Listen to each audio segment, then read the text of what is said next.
Good day, going, everybody. We were Please kind stand for the of close. pledge. I pledge allegiance to the flag of the United States of America and to the republic for which it stands, one nation, under God, indivisible, with liberty and justice for all. Thank you. Roll call, please. Mr. Arcuri? Here. Mr. Bova? Here. Mr. Brodsky? Here. Mr. Cord? Yes. Mr. Coyne? Here. Mr. Julia? Here. Mr. Ford? Mr. Kane? Here. Mr. Karam? Here. Mr. Mutullo? Ms. Sesney? And Mr. Wallace? Thank you. You have the March 2020, 2016 draft minutes in your packet. Is there a motion to approve? Move. Is there a second? Thanks. Any comments, corrections, deletions? All those in favor? Aye. Anybody opposed? Thank you. The next item, or the first item on our agenda is an award of a construction contract. You can do this one, Dick? Yes, sir. Which is in your packet, by the way. Yes, in your packet, under the meeting notes, you have a committee report. You have a copy of the CPC, Capital Project Committee, both the agenda and notes from the meeting that we held on March 31st to discuss this project and several others. The committee at that meeting did reach a consensus to bring the project to the full board. This project involves the removal of 6 steel water tanks in various portions of our system, New Hartford, Whitestown, some other areas. These are tanks that are either old and structurally insufficient for us, or are located hydraulically where they do not contribute to the system anymore. If you recall, we've built a number of new larger concrete tanks in the last 7-8 years, and they supplant the need for these. We've really just been saving up until we had enough of them on the list to make it worthwhile for firms to come in. And basically, they'll be removing all of the visible portion of the tank. We had a budget for the 6 tanks of about $100,000. Under this contract, all the steel goes away.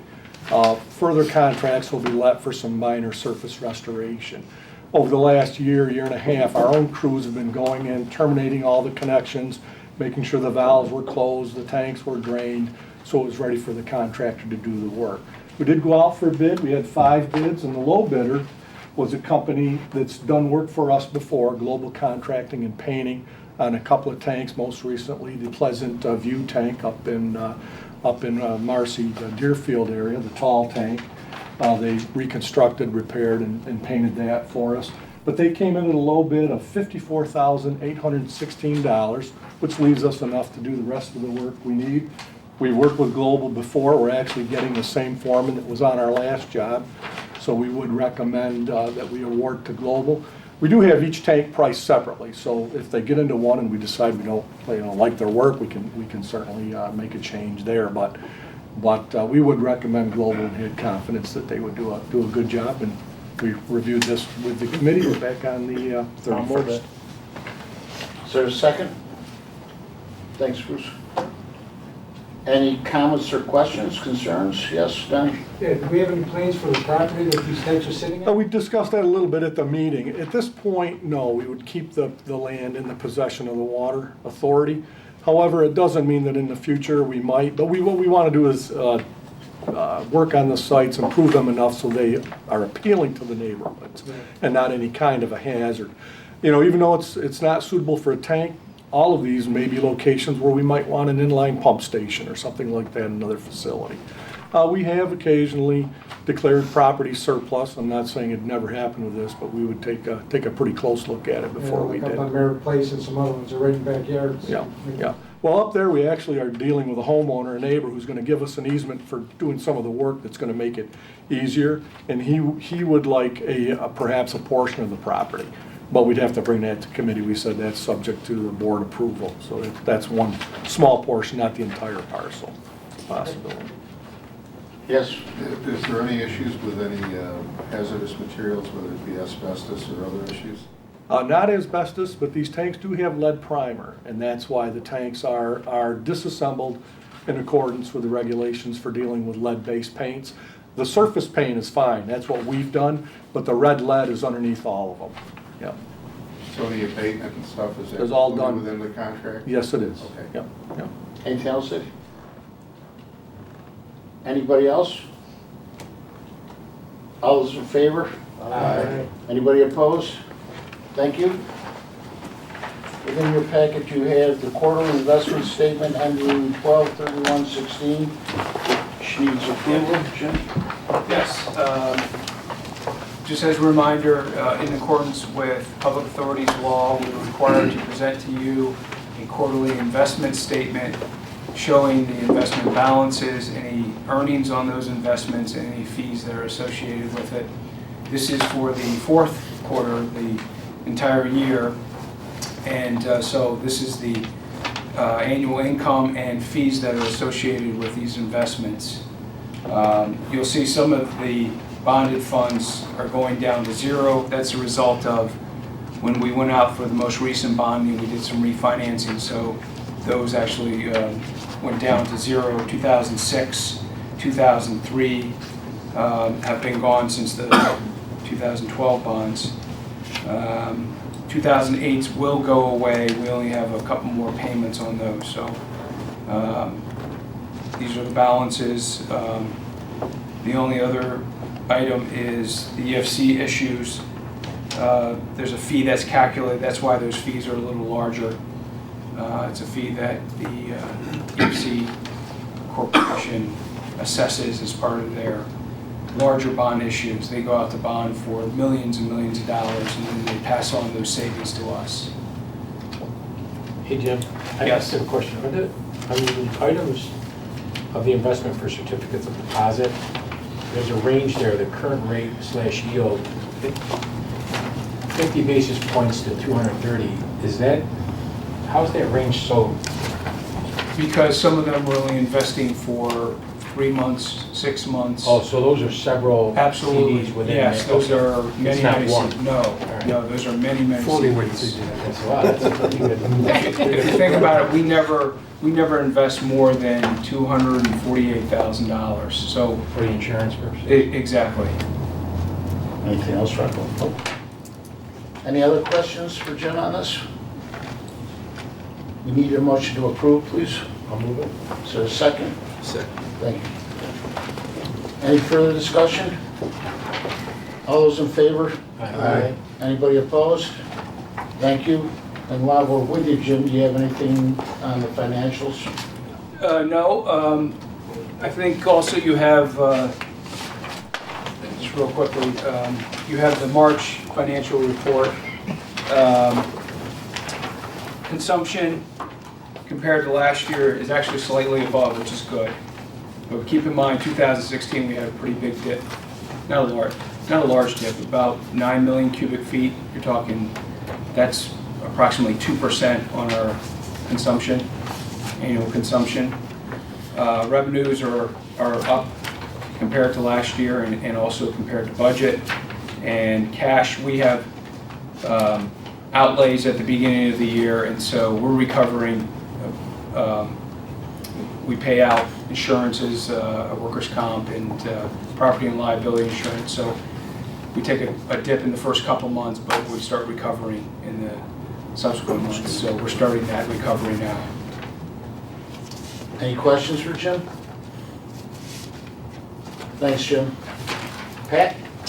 I have a couple of items. One is an update from something we discussed about 2 months ago, and you might recall, if you were here at that meeting, that we talked a little bit about buying some larger construction equipment, other kinds of equipment, and we were looking to spread the cost of those purchases out over a couple of years through a lease financing arrangement, which we initially viewed as an operating expense, just as we lease our phone system, we lease photocopiers, etc.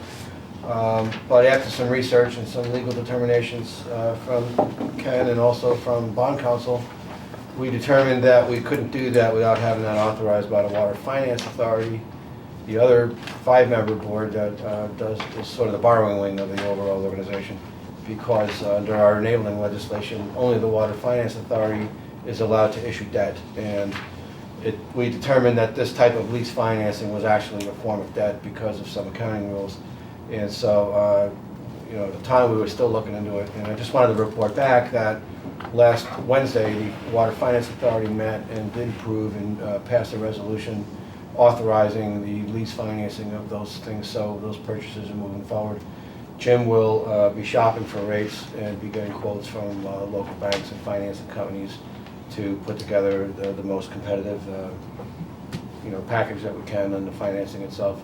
So we'll have a competitive process for that, but the Finance Authority did arrange to do that, so we're off the hook as far as having to amend the budget and look for some other alternative, which could have been perhaps either scratching some items from the list or paying for them all at once. Second thing I wanted to mention is that now that there's a state budget in place, we've received a memo that came out through the water industry about a number of funds that are being built into the state budget. The federal government's looking at a large water infrastructure piece for water and wastewater and other kinds of infrastructure, but the state is trying to do the same thing, and they're looking at a range of categories for water and sewer projects. And two of those, one is $150 million for intermunicipal water infrastructure projects. They also have $110 million earmarked for a land acquisition. I thought initially that, and I requested the executive session that was on the agenda for today because I thought some of the conversations we're having would be a little bit further along, that we could discuss some terms that we might have with how some of this money could be used. We're not that far along yet, but you will recall that we've been doing a study on water regionalization for the western side of the county. There are a number of alternatives, and what I'd like to do is at least put in some sort of a letter of intent with our state representatives to say, please set aside money for, not only for intermunicipal types of projects, but also for land acquisition, which is something that will be coming up for us as well. So what I'd like to do is just move ahead, at least get something submitted to our local legislators, try to get at least a place marker for some money, and then at such time, either if they decide that the money could be available, but we need an agreement in place, certainly nothing would be negotiated without it coming to this table first to on how we might kind of use that money. But I'll be pursuing that. I just want to let you know. Separately, the chairman and I have had a conversation about meeting with our local delegation for other kinds of discussions related to state funding. So we'll be doing that, I imagine, in the next week or two, I would think. The last thing I wanted to mention is a letter that is making the rounds across the state and stirring up quite a bit of impassioned reactions, here included. I received it not too long ago, just last week. Other authorities have received it as well. And what we found is that the state controller, in doing apparently two separate audits of the Labor Department, one in 2013 and the second one in 2016, the state controller determined that there was a law that's been on the books since 1995 that apparently nobody was acting on and wasn't being enforced.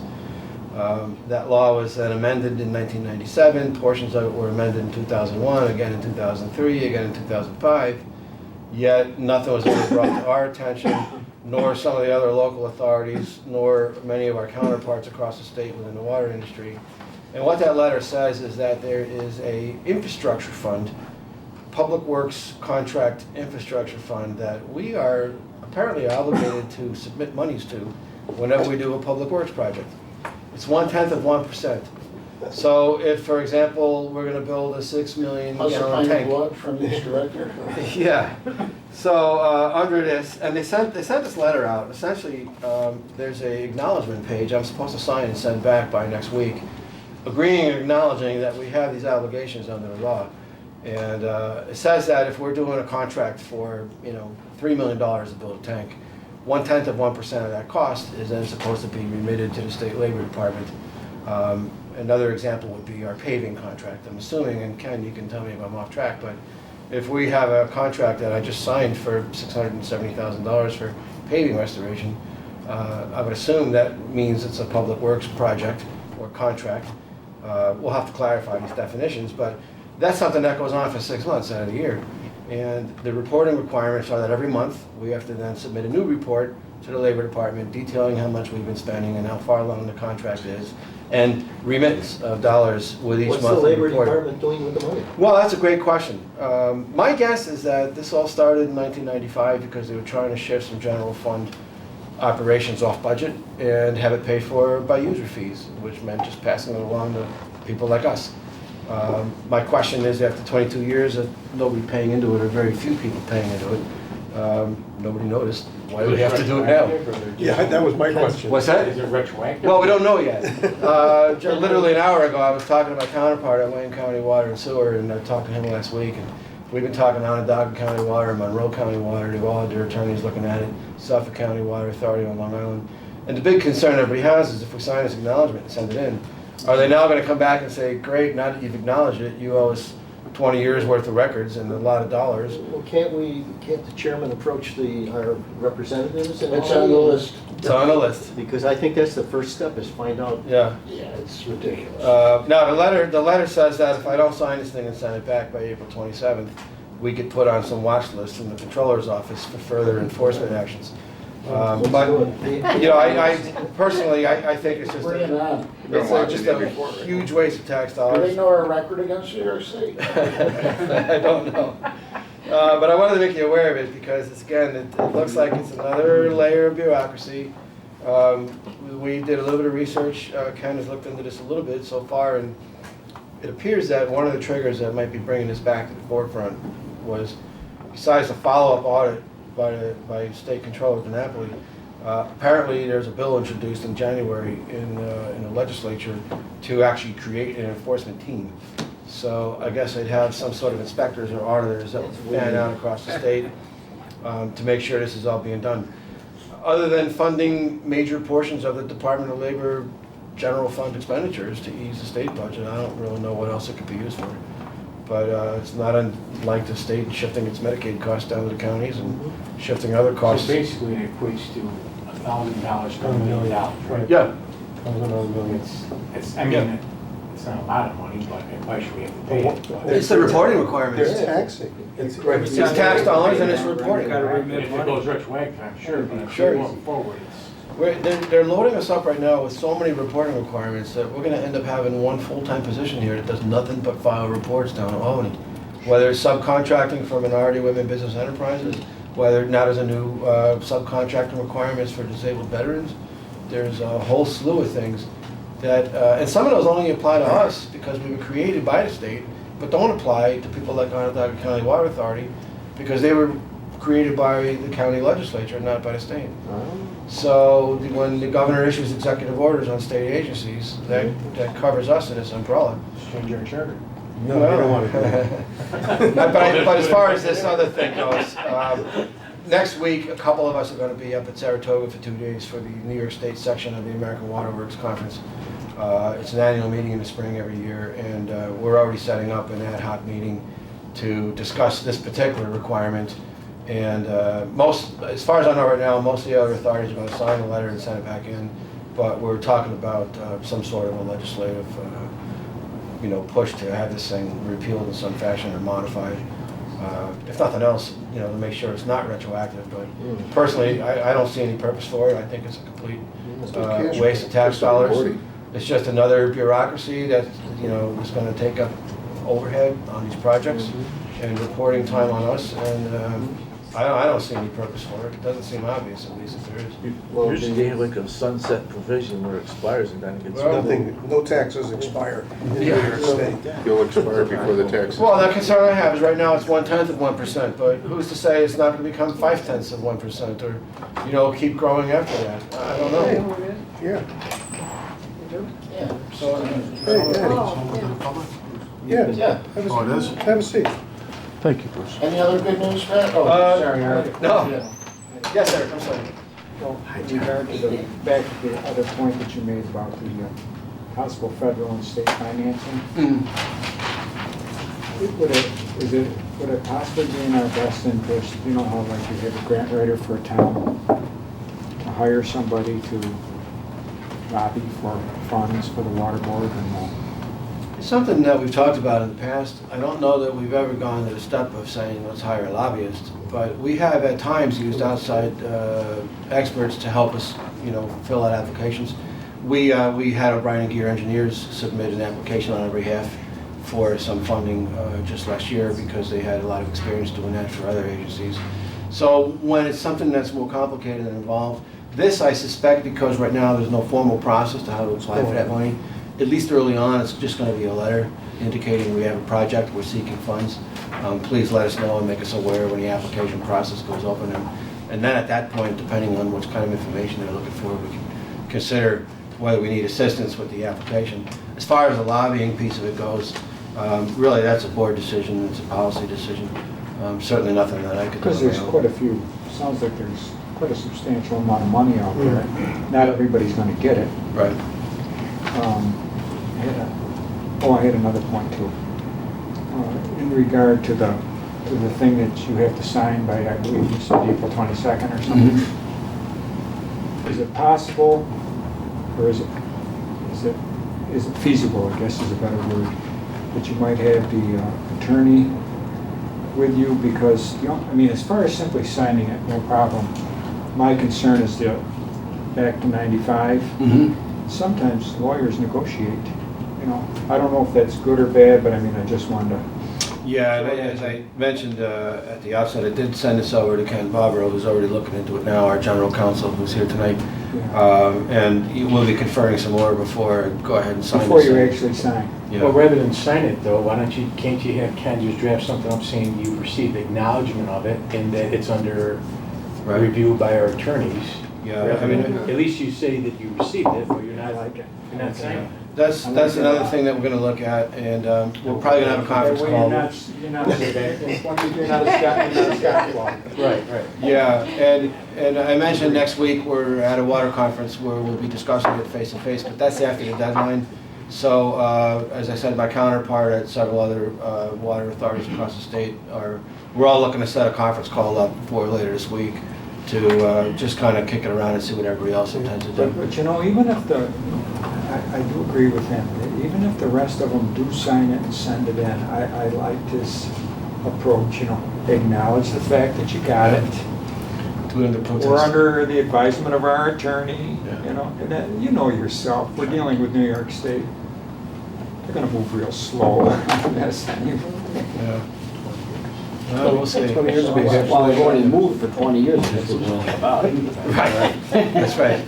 The slow pace is already there, it's just, are they looking at the big keys, is it retroactive? Apparently, there's been somewhere between 10 and 15 public agencies that have actually been sending this money Really? in over the last 7 or 8 years.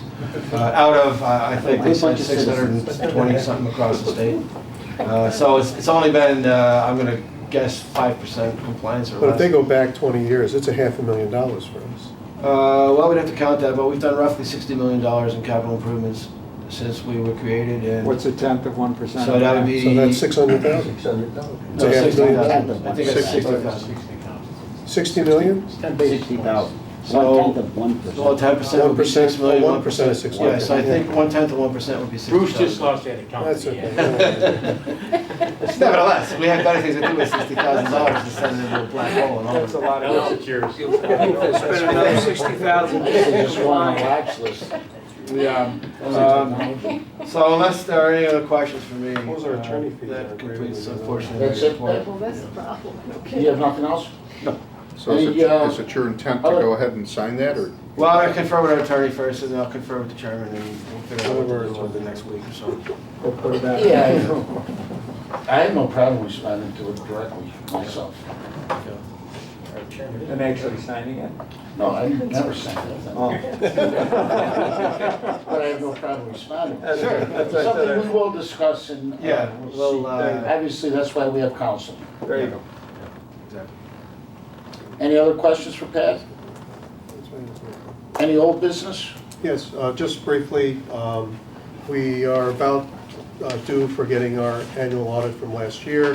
The audit committee will be asked to meet to review the audit report, which from the paperwork that I saw is fine. And then we'll distribute it to the board and determine from the board if they want to have a live conference call with, as we've done in the past, determine if you want to speak with a conference call with the auditor. But at this point, it's just about complete. It's been 2 parts this year, the big narrative part and then the beginning, and all the financial stuff at the end. The financial stuff at the end is what's complete, and they're working on the big narrative part in the beginning. But we'll give them out separately so you have it. And we filed with the ABO. Yes, So we're final on compliance. Thank you. Any other new business? I'm sorry, old business, any new business? Oh, I'm sorry, one more piece of old business real quickly. I mentioned at the last meeting that when I was going to be at another water conference in DC, that I'd be stopping in on our local congressional representation, which I did, and did drop off a funding request. So I'm sure that Congresswoman Tenney will be sending us $50 million right away. All right. But I did drop off the same funding request that went to the United States Senate, so that if they do come out with this national infrastructure fund, we have a project in there, which is our third raw water line project, at least in the hopper for consideration for funding. Any new business? We are going into executive session, so we are adjourned. Thanks, everybody. Okay.